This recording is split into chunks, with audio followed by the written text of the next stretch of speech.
बिस्मिल्लाहिर्रहमानिर्रहीम। अस्सलाम वालेकुम नाज़रीन, उम्मीद है आप सब लोग खैरियत से होंगे। आज की सबसे बड़ी खबर यह है कि मेजर गौरव आर्या पंजाबी निकला और मैं इसकी कई सौ साल पुरानी जन्मभूमि निकाल लाया हूं। ये सारी की सारी तारीख मैं आपको बताता हूं। और दूसरा, अफगानिस्तान के अंदर क्या होने जा रहा है, बहुत ही मेजर डेवलपमेंट्स होने जा रही हैं। लेकिन ये क्यों अफगानिस्तान वाले पाकिस्तान के दुश्मन है और ये दुश्मनी हजारों साल पुरानी है। और ये जब मैं आपको फैक्ट्स बताऊंगा तो आपको सारी पता चल जाएगा। और पंजाब का मतलब क्या है, मैं जब मेरे जहन में एक सवाल आया और वो ये आया कि रिजीम चेंज होने जा रहा है अफगानिस्तान के अंदर, तो पहला सवाल मेरे जहन में यह था कि तालिबान कहां जाएंगे। हम तो 40 साल से इनको पनाह दे रहे थे और अब इन्होंने इंडिया के पीछे लग के हमारे साथ पंगा ले लिया है, तो इनको पनाह कौन देगा। और फिर मैंने जन्मभूमि निकाली सबकी और उसमें ऐसी ऐसी चीजें निकली हैं कि आपको मजा आ जाएगा ये व्लॉग सुनने का।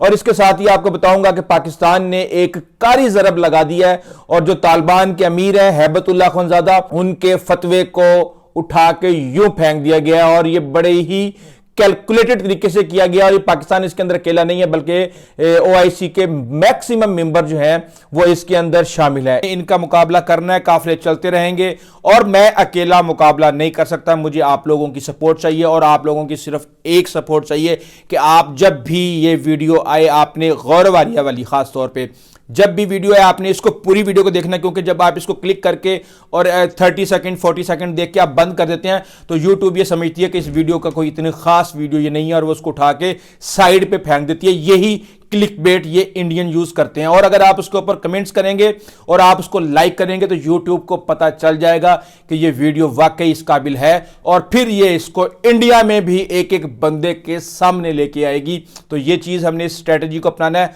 और बहैसियत कम्युनिटी हमने ग्रो करना है और अपनी नजरियाती सरहदों को महफूज करना है और अपने फख्र से अपनी छाती को तान के काम करना है। क्योंकि जिन लोगों का सेंस ऑफ अचीवमेंट मर जाती है वो किसी काम के नहीं रहते, वो आटे की बोरियां बन जाते हैं और जो अरसद दराज तक एक ही जगह पे पड़े रहते हैं और फिर वक्त जो है उनको खा जाता है। नई लड़ाई आपको पता है 20 जनवरी के बाद शुरू होनी है और अब चीन ने हमसे पूछना शुरू कर दिया कि पाजी दस दो साढ़े नाल हो या अमेरिका दे नाल हो। तो ये भी आपको बड़ी अहम तफसीलात दूंगा। इसके साथ बांग्लादेश यानी मशरकी पाकिस्तान ने टैपटास कर दिया है और ऐसी ऐसी चीजें सामने आ रही है। मुझे अक्सर कहा जाता है कि यार आप इस तरह की लैंग्वेज ना यूज किया करें और मैं आमतौर पर इस तरह की लैंग्वेज यूज नहीं करता, लेकिन कई दफा लोगों को उनकी जुबान में समझाना बहुत जरूरी होता है। तो वो मैं आपको बताऊंगा कि बांग्लादेश ने यानी मशरकी पाकिस्तान ने कैसे इंडिया की नाक में दम कर दिया है और कैसे वफूद के तबादले हो रहे हैं, एम्बेसडर्स को तलब किया जा रहा है। तो आपको पता है ना, जब वजारत खारजा किसी भी एम्बेसडर को तलब करती है तो मामलात इतने सुकून वाले नहीं होते। और इसके साथ ही आपको बताऊंगा कि इंडिया में कैसे 150 तहरीकें आजादी के लिए जद्दोजहद कर रही हैं और ज्यादातर मशरकी पाकिस्तान के साथ ही हैं। तो काम बड़ा ही खतरनाक हो गया है। और अब आपको मैं बताऊं कि अफगानिस्तान से बुरी खबरें आ रही हैं, धड़ाधड़ बुरी खबरें आ रही हैं। और पहले तो हमने सर पे हाथ रखा हुआ था, अब अमेरिकी पीछे पड़ गए हैं और पैसे उन्होंने रोकना शुरू कर दिए हैं। और इंफॉर्मेशन आई है कि $40 मिलियन जहाजों में और दीगर तरीकों से हर हफ्ते आ रहा था। पता नहीं किस मकासद के लिए आ रहा था और क्या ही अंदर ग्रेट गेम खेली जा रही थी और अफगान करेंसी ठस करके नीचे आना शुरू हो गई है। यह भी आपको मैं सारी की सारी स्टोरी बताऊंगा और साथ में आपको बताऊंगा कि वखान की अंदरूनी कहानी सामने आ गई है। अच्छा, सबसे पहला सवाल कि तालिबान कहां जाएंगे। यकीनन दिल्ली जाएंगे, इंडिया जाएंगे। वैसे भी 1000 साल वो माजी में सैर सपाटा तो करते रहे हैं वहां का। तो अब यहां पे जब कोई और हुकूमत आ जाएगी तो जाहिर सी बात है, जब वो ताजिकिस्तान बैठे हैं तो इनको भी तो फिर इनके दोस्त लेके जाएंगे ना, सारों को लेके जाएंगे उठा उठा के। वैसे मैं आपको एक बात बता दूं कि मेजॉरिटी जो रिपोर्ट आई है 64% जो आबादी है वहां अफगानिस्तान की, वो तालिबान को सपोर्ट नहीं कर रही। और ये इंकशाफात भी आपके सामने करूंगा। और ये अच्छा, चले अब सबसे पहले ये बात शुरू करते हैं कि ये सपोर्ट कर क्यों नहीं रहे। देखिए, आपको किसी भी चीज के नतीजे तक पहुंचने के लिए माजी से सीखना पड़ता। सबसे पहले चंगेज खान आया और उसने ख्वाजम शाह से अफगानिस्तान के अंदर जंग लड़ी और तबाही मचा के रख दी, और वहां पे हजारा की सूरत में वो मंगोल छोड़ के निकल लिया। अच्छा, उसके बाद फिर आए थे तैमूर लंग। तैमूर साहब आते हैं और तैमूर साहब भी यहां पे उज़्बक छोड़ के चले जाते हैं। उसके बाद आता है बाबर। बाबर कौन था? मंगोल था, मुगल सल्तनत। आपको अच्छे तरीके से पता है कि मुगल सल्तनत थी, और उसके बाद उसका वारिस आया हुमायूं। तो फिर अब जाहिर सी बात है, जब मंगोल इनको कुटते हुए आ रहे हैं तो फिर इनकी दुश्मनी तो बनती है। तो उसके बाद पश्तून शेरशाह सूरी ने दरअसल भारत से पहले अपने दुश्मनों मुगल के ऊपर जो है वो हमला किया था। इसके साथ फिर ये काम चलता है और अफगानिस्तान के अंदर फिर सिख एम्पायर भी पहुंच जाती है, और हम ये देखते हैं कि पेशावर तक जो है वो सिख एम्पायर थी। और सिख एम्पायर कौन थी? वो पंजाबी थे, और मैं आर्या का भी अभी बताता हूं कि वो कैसे पंजाबी है। तो अब हो क्या रहा है, ये हजारों साल पुरानी दुश्मनी है।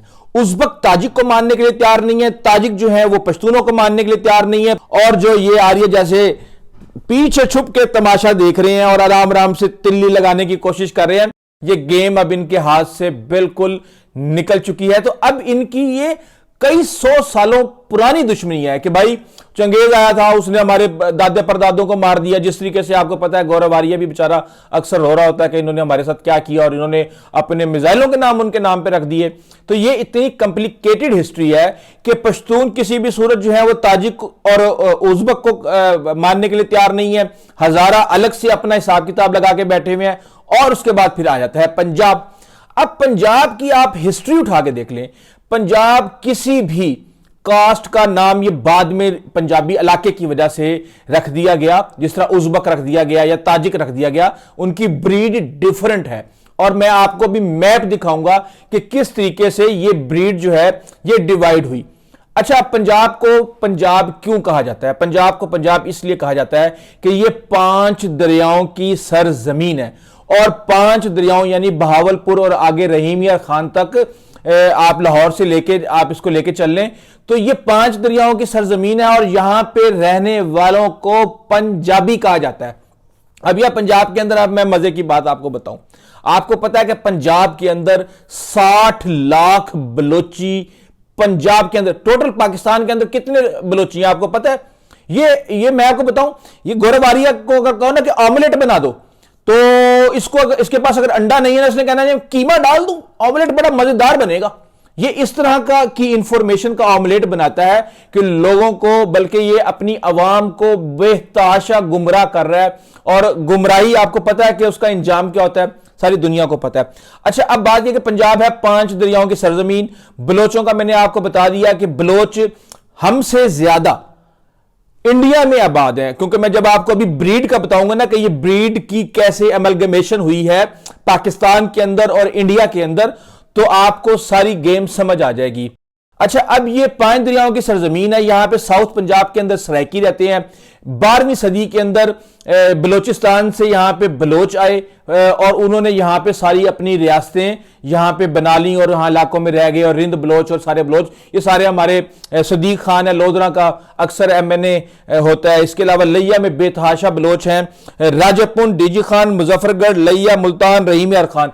यहां तकरीबन इर्द गिर्द जो है वो 40 से 50 लाख बलोच यहां पे आबाद है। तो आपको बलोच की अब आपको बात समझ आ गई होगी। ये इसकी नजर में पूरी की पूरी जो बलोच कौम है ना, वो सिर्फ और सिर्फ मजीद ब्रिगेड है। मजीद ब्रिगेड इनके हीरो हैं, वही इनकी नजर में बलोच है, और उसी का रोना ये 24 घंटे रोते रहते हैं। तो अब ये चीज क्लियर हो जानी चाहिए कि 20% बलोच जो हैं वो बलोचिस्तान में रहते हैं, और 80% बलोच जो हैं वो पंजाब में रहते हैं, और सिंध में भी कई लोग रहते हैं। अच्छा, अब इसके बाद आगे चलते हैं जी। पाकिस्तान क्या है, आपको ये बात समझाने के लिए मैं आपको बता रहा हूं कि पाकिस्तान के लोगों का एक DNA कैलकुलेशन किया गया कि यहां पे कौन कौन सी कौमें आबाद है। बलोची, बरोही, हजारा, कलाश, कश्मीरी, मकरानी, पारसी, पश्तो, पंजाबी, उसके बाद सिंधी, चतराली और बल्ती। अच्छा, अब जब इन सारों का DNA किया गया तो पता यह चला कि 40 से 60% DNA जो है इन सब का सेम है। और वो DNA क्या है जी? वो साउथ एशियन और यूरेशियन, ये वो DNA है जो अगर तो ये वाकई आरिया है, अगर ये वाकई आरिया है और इसने किसी इर्द गिर्द की वो कहते हैं बैकवर्ड क्लासेस जो इन्होंने बनाई हुई है वहां पे महरूमी पैदा करने के लिए, वो अगर नहीं है तो फिर ये आपको मैं बताता हूं कि क्या गेम है। उसके बाद जो बकाया 20 to 40% जो लोग बचते हैं वो ईस्ट एशियन, वेस्ट एशियन और सब सहारा अफ्रीकन है। अच्छा, अब ये आपको गेम समझ नहीं आएगी कि ये क्या है। देखें, ठंडे इलाके ऊपर के उज्बेकिस्तान और वगैरह वहां पे बर्फें जमती हैं, उनको यहां का माहौल बहुत अच्छा लगता है। यहां बड़े सगीर का माहौल जो है, गर्मी में शदीद गर्मी, सर्दी में मुनासिब सर्दी, फिर हमारे पास बहार भी है, हमारे पास खिजा भी है, हमारे पास दरियाएं और खुली जमीनें भी हैं। तो माइग्रेशन ये 2000 सालों से, उससे भी कबल मसीह से ये माइग्रेशन होती आ रही हैं। तो बर्रे सगीर के अंदर जो है वो सबसे पहले यमनाया कल्चर आता है यूरोप वाली साइड से, वो वहां से आ जाते हैं। उसके बाद यहां पे आ जाते हैं साउथ वेस्ट एशिया से लोग आ जाते हैं, यानी कि ये मंगोल वगैरह, और इससे पहले भी एक इनके जो आबाओ अजदाद थे वो यहां पे आते रहे, और उसके बाद खुद यहां पे बर्रे सगीर के लोग। तो ये तीन जो कास्ट हैं ये मिलने के बाद, और उसके बाद हम ये कहते हैं कि यहां पे आर्या आबाद हुए। ये आर्या कौन थे? ये पंजाब के लोग थे, यहां पंजाब के अंदर आबाद हुए थे, लेकिन उनको कोई भी पंजाबी नहीं कहता था, ना ही वो पंजाबी थे। अच्छा, अब हुआ ये कि ये सारे की सारी मिक्सिंग हो गई, और एक हम ये देखते हैं कि यहां पे हमारे हड़प्पा है सिविलाइजेशन, तो वो ये पहली सिविलाइजेशन इधर यहां पे आर्यंस वगैरह ने यहां पे बनाई और अपना ये यहां पे काम वगैरह स्टार्ट हो गया। इसके बाद हम ये देखते हैं कि ये मामला आगे से आगे चलता रहता है, और आप चाहे कहीं के भी रहने वाले हैं, अगर आप आके पंजाब 5 दरियाओं की सरजमीन में रहते हैं तो आपको पंजाबी कहा जाएगा। तो मेरे ख्याल से ये खुजली भी दूर हो जानी चाहिए गौरव आर्या की, कि पंजाब पहले पढ़ तो लो यार, तारीख तो पढ़ लो, तुम्हें पता ही नहीं है कि असल में हकीकत क्या है, खाम खाम में प्रोपेगेंडा करना है। और मैं आपको बात बताऊं तो भाई तुम तो पंजाबी हो, और वो पंजाबी इस तरीके से ये है कि पंजाब के अंदर आपको पता है कि सिख ग्रुप जब मजहब जब आया बाबा गुरु नानक के दौर में 1459 के अंदर, तो फिर वो जितने भी लोगों ने सिख मजहब को कबूल किया वो सारे के सारे वो 5 दरियाओं की सरजमीन में रहने वाले लोग जो हैं वो भी पंजाबी कहलाए। अब यहां पे मैं आपको बताऊं, जो 2 कास्ट हैं जिनका आर्यंस के अंदर डीएनए और दीगर टेस्ट हुए हैं पाकिस्तान के हवाले से, उसमें है गुज्जर और अराई। अच्छा, गुज्जर और अराई, और जब मैंने पता करने की कोशिश की कि भारत के अंदर कितने गुज्जर हैं, तो 3 करोड़ गुज्जर जो है ना भारत के अंदर आबाद हैं, आपको पता है। और इन्होंने उन गुजरों को बैकवर्ड क्लासेस के अंदर, आपको पता है ना वो शूद्र वूदर और इस तरह की इन्होंने काफी हिसाब किताब बनाए हुए अपने ब्राह्मण और इस तरह की चीजें, तो इन्होंने बैकवर्ड क्लासेस के अंदर कन्वर्ट करके उनके जीने का हक ही छीन लिया, और ये खुद ब्राह्मण बने फिर रहे हैं। तो अब बात यह है कि फिर अगर आप इन आर्यंस को देखें, ये बांग्लादेश में भी हैं, मालदीव में भी हैं, नेपाल में भी हैं, नॉर्थ इंडिया में भी हैं, श्रीलंका में भी हैं, और पाकिस्तान के अंदर भी हैं, और ये ईरान के अंदर भी हैं। तो इस तरीके से ये सारी की सारी जो डीएनए और ये सारे जो आपके नस्ली सैंपल्स हैं ये मिलके इस तरीके से नस्लें बनी हैं। अच्छा, अब मैं आपको ये बात बता दूं कि इस वक्त जो सूरत हाल है वो ये है कि अफगानिस्तान के जो हालात हैं वो बड़े ही खराब होते जा रहे हैं, और डे बाय डे हम ये देख रहे हैं कि चीज़ें जो है वो खराबी की तरफ जा रहे हैं।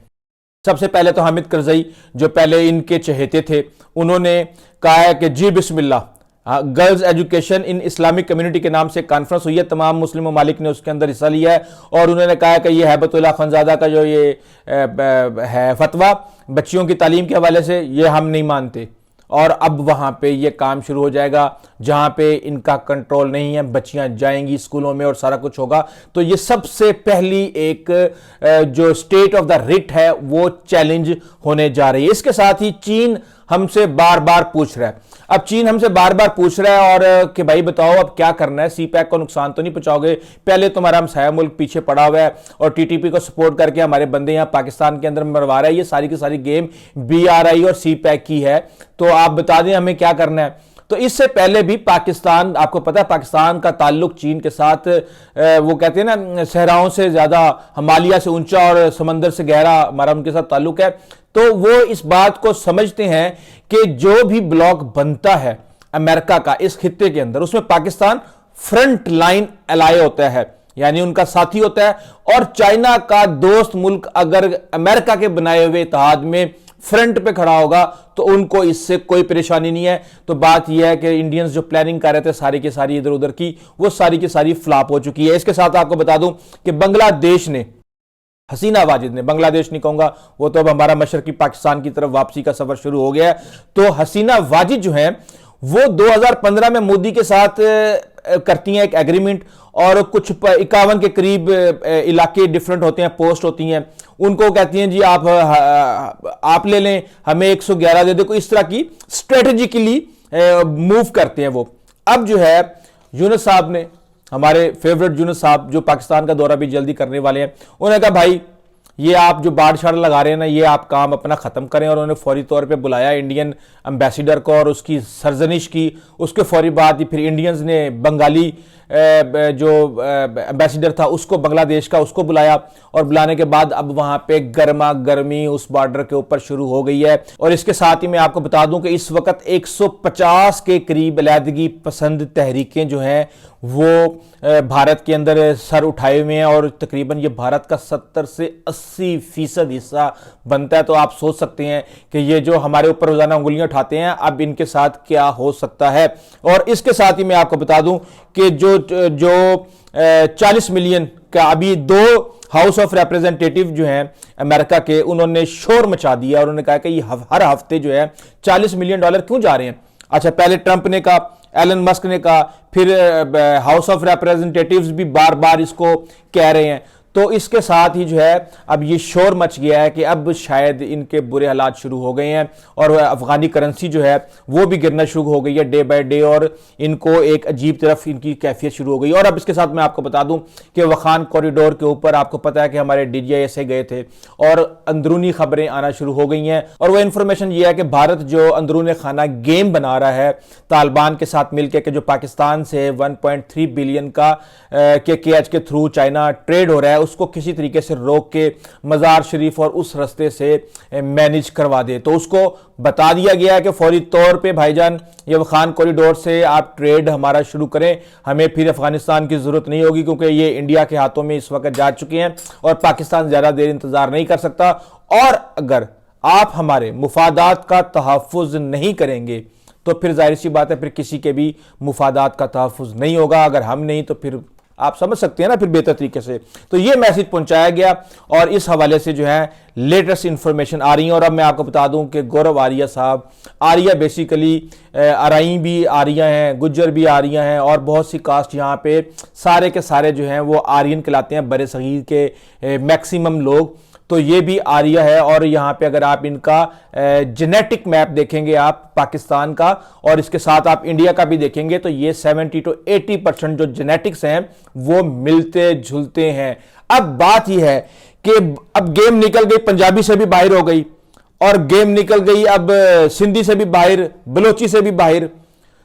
तो बात अब आ गई है मुसलमान पे कि हम हैं मुसलमान, और हमारे साथ अगर आपने पंगा करने की कोशिश की तो आपके लिए बेहतर नहीं होगा। लेकिन आगे चलने से पहले बहैसियत एक कम्युनिटी, अगर आपने इस चैनल को सब्सक्राइब नहीं किया तो जरूर कीजिएगा। और हमारा टारगेट है कि इस वीडियो के ऊपर हमने 10,000 लाइक और 10,000 कमेंट्स देने हैं, ताकि मेजर गौरव आर्या की नींदें हराम हो।